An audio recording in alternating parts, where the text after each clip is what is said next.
আসসালামু আলাইকুম। গত ক্লাসে আমরা ডাবলএস কোশ্চেনটা কিভাবে করতে হয় সেটা সাবজেক্ট ধরে যখন করতে হয় সেই প্যাটার্নটা আমরা জেনেছিলাম। বাট আজকের ক্লাসে আমরা ঠিক অবজেক্ট ধরে অবজেক্টের নিচে যদি আন্ডারলাইন করা থাকে এবং অবজেক্টকে যদি প্রশ্ন করতে হয় তাহলে কি প্যাটার্নে করতে হয় সেই প্রসেসটা আমরা জানবো। তো চলো শুরু করা যাক।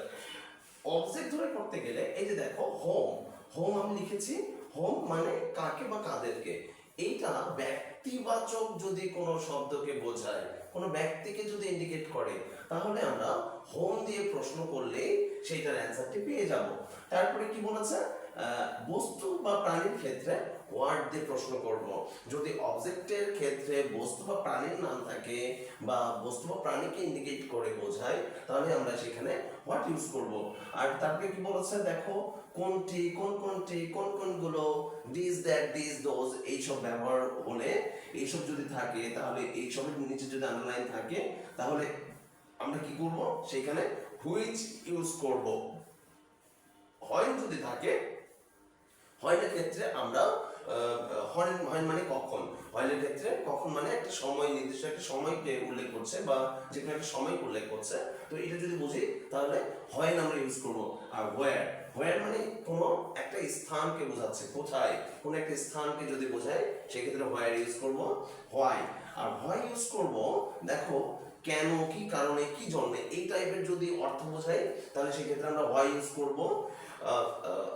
এছাড়াও যদি মনে করো ওই অবজেক্টের জায়গায় এই ফরের নিচে আন্ডারলাইন করা আছে, ফর দিয়ে বাকি সব কিছুতে আন্ডারলাইন করা আছে, তারপরে দেখো বিকজ, বিকজে আন্ডারলাইন করা আছে, তারপরে টু প্লাস ভার্বের নিচে আন্ডারলাইন যদি থাকে, তো এই রিলেটেড যদি কোনো অপশন থাকে সেই ক্ষেত্রে আমরা সেই সেটাকে আমরা হোয়াই দিয়ে প্রশ্ন করব।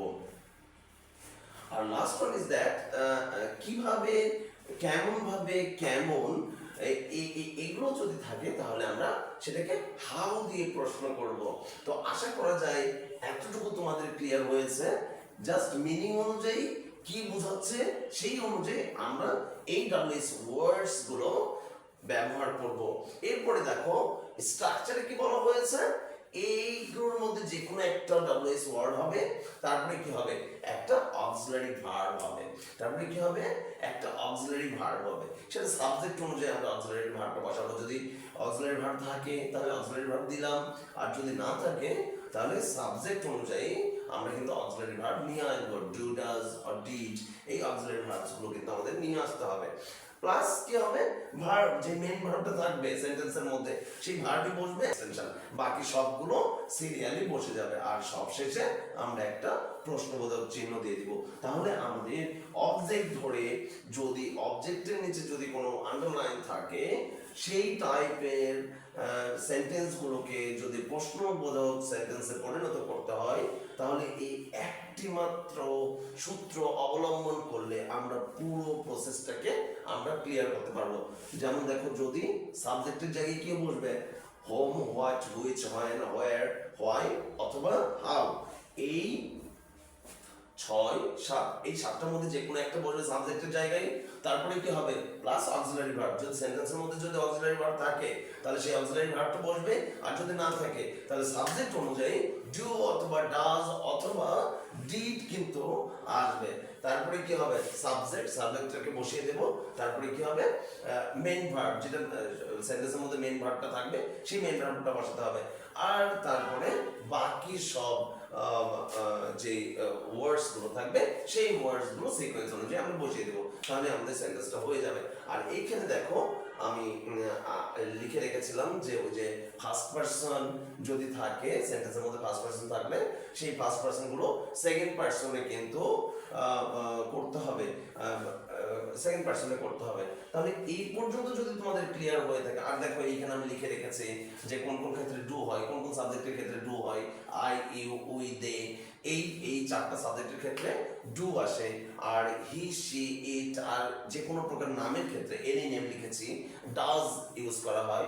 এগুলো প্রেজেন্ট সেন্টেন্সের ক্ষেত্রে, প্রেজেন্ট ইন্ডিফিনিট সেন্টেন্সের ক্ষেত্রে এই জিনিসগুলো হয়। আর যদি এটা পাস্ট ফর্মে হয়, পাস্ট ইন্ডিফিনিট যদি বোঝায় তাহলে সেই ক্ষেত্রে কিন্তু সবগুলোর ক্ষেত্রে একটাই ব্যবহার হয়, সেটা ডিড। ওকে, তাই আমি এখানে লিখে রেখেছি। তো চলো এখন আমরা এক্সাম্পলসে যাই, ঠিক আছে? একটু প্র্যাকটিস করে নিই কিভাবে কি হচ্ছে।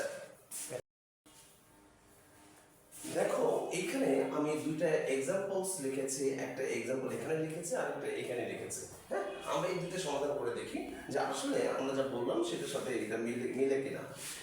The teacher loves us very much. শিক্ষকটি আমাদেরকে খুব পছন্দ করেন বা ভালোবাসেন। ওকে, এইটাতে আমরা দেখছি যে ভার্বের পরে আসের নিচে একটা টান দেওয়া আছে, মানে কি এই আজটাকে আমাদের প্রশ্নের রূপে নিয়ে আসতে হবে। তাহলে এই আজটা আসলে কি? এটা ব্যক্তি, বস্তু, প্রাণী নাকি সেইটা আমরা এখান থেকে বের করব। আজ মানে কি? আমাদেরকে। তাহলে এটা দেখো কাদেরকে, ব্যক্তি এটা বোঝাচ্ছে, তাই তো? ব্যক্তি যদি বোঝায় তাহলে আমরা কি দিয়ে প্রশ্ন করব? হোম দিয়ে প্রশ্ন করব, হোম ইউজ করব। তাহলে এখানে লিখবো হোম, হোম। তাহলে এইটা সেন্টেন্স থেকে বাদ হয়ে গেল। এখন বাকিগুলোর কাজ। এখন দেখো হোম, হোমের পরে দেখো দ্য টিচার লাভস বলা হয়েছে। এইখানে কি একটা অক্সিলারি ভার্ব আছে? কেননা আমাদের স্ট্রাকচারে ছিল যদি আমরা এইসব ব্যবহার করি, এইসবের মধ্যে যে কোনো একটা ব্যবহার করি, তারপরে অবশ্যই আমাদের একটা অক্সিলারি ভার্ব দিতে হবে। যেহেতু এখানে অক্সিলারি ভার্ব নাই, তাই আমাদেরকে কি করতে হবে? এই দ্য টিচার, এইটা একটা থার্ড পারসন সিঙ্গুলার নাম্বার। এই দ্য টিচারের জন্য আমরা এখানে কি আনবো? এইটা দেখো ভার্বের শেষে এস বাই এ যুক্ত আছে, তাহলে এটা বুঝতে হবে এটা প্রেজেন্ট ফর্মে আছে, কিন্তু সাবজেক্ট অনুযায়ী এই ফর্মটা চেঞ্জ হয়েছে। তাহলে এখানে আমরা ডু আনবো না ডাজ আনবো? থার্ড পারসন সিঙ্গুলার নাম্বারের জন্য আমরা এখানে ডাজ আনবো। হয়ে গেল, ডাজটাকে ইউজ করলাম। তাহলে এই কাজটা আমরা করলাম এবং এই কাজটা আমরা করেছি, এই প্রথমের কাজটা আমরা করেছি। ভালো কথা। এরপরে আমাদের কি আনবো? সাবজেক্ট আনবো। তো এই সেন্টেন্সটাতে সাবজেক্ট কোনটা ছিল? The teacher. এইটা সাবজেক্ট, দ্য টিচার আমি নিয়ে আসছি।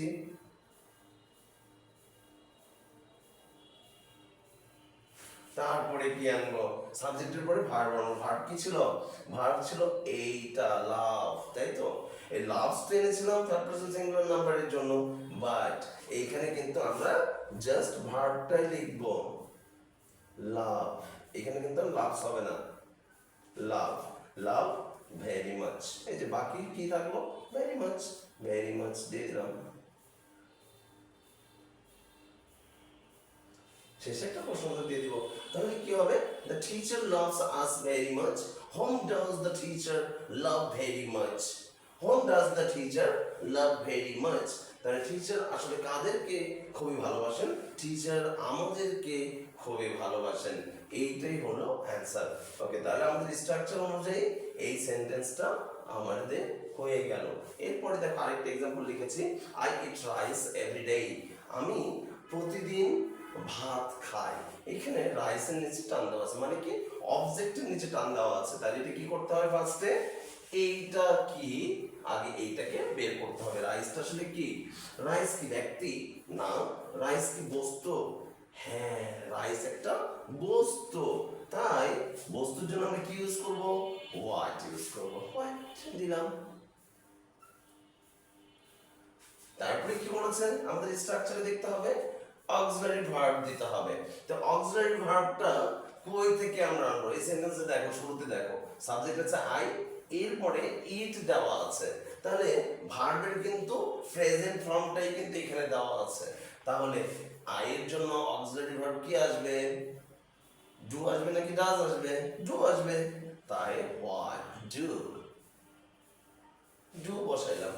এরপরে দেখো, এরপরে আমাদের কথা কি ছিল? অক্সিলারি ভার্ব দিলাম, দেওয়ার পরে সাবজেক্ট দিতে হবে। সাবজেক্ট আই এর জায়গায় কি আসবে? এই যে আই এর জায়গায় কি আসবে? আই এর জায়গায় ইউ আসবে, কেননা I first person. I first person, তাই আই এর জায়গায় ইউ আসবে। আর আগের সেন্টেন্সটাতে দেখো এইখানে আসের নিচে আন্ডারলাইন করা ছিল জন্য ওইটাতে কিন্তু ফার্স্ট পারসন হিসেবে কিন্তু সেটা কাউন্ট হয়নি, কেননা আসের বদলে আমরা ওইটার নিচে যেহেতু আন্ডারলাইন ছিল তাই আমরা হোম এনেছিলাম। তো একটার জন্য আমরা দুইবার জিনিস আনতে পারবো না, বা আমরা দুইবার পরিবর্তন করতে পারবো না। তাই কিন্তু আমরা আসের জায়গায় আমরা কিন্তু ইউ আর করি নাই, আসের জায়গায় কিন্তু ইউ করার কথা ছিল যদি সেটা অন্য রূপে থাকতো বা সেটা নিচে যদি আন্ডারলাইন না থাকতো, সেই ক্ষেত্রে কিন্তু আসের জায়গায় আমরা ইউ করতাম। তাহলে এইখানে কি হলো দেখো, হোয়াট ডু আইয়ের জায়গায় আমরা কি করব, ইউ করব। What do you, what do you, এরপরে কি বলেছে, এরপরে কি বলেছে, সাবজেক্টের পরে ভার্ব বসাতে হবে। এই যে ভার্ব ছিল, এই ভার্বটাকে সরাসরি আমরা বসিয়ে দেব, ইট। হোয়াট ডু ইউ ইট, তারপরে কি বলেছে দেখো, এই যে অবজেক্ট প্লাস এক্সটেনশন, বাকিগুলোকে আমরা বসিয়ে দেব।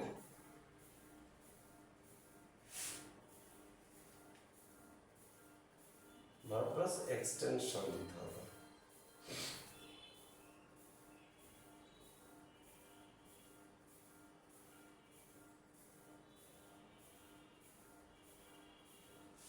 এভরিডে হয়ে গেল। তাহলে এইভাবে যদি আমরা করি, আমার বিশ্বাস যে আমাদের কোনো প্রশ্নে সমস্যা হবে না। তো আরো কিছু এক্সাম্পলস আমরা যাব, আমি এক্সাম্পল দিচ্ছি।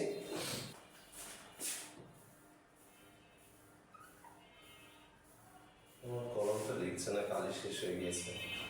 He will come tomorrow.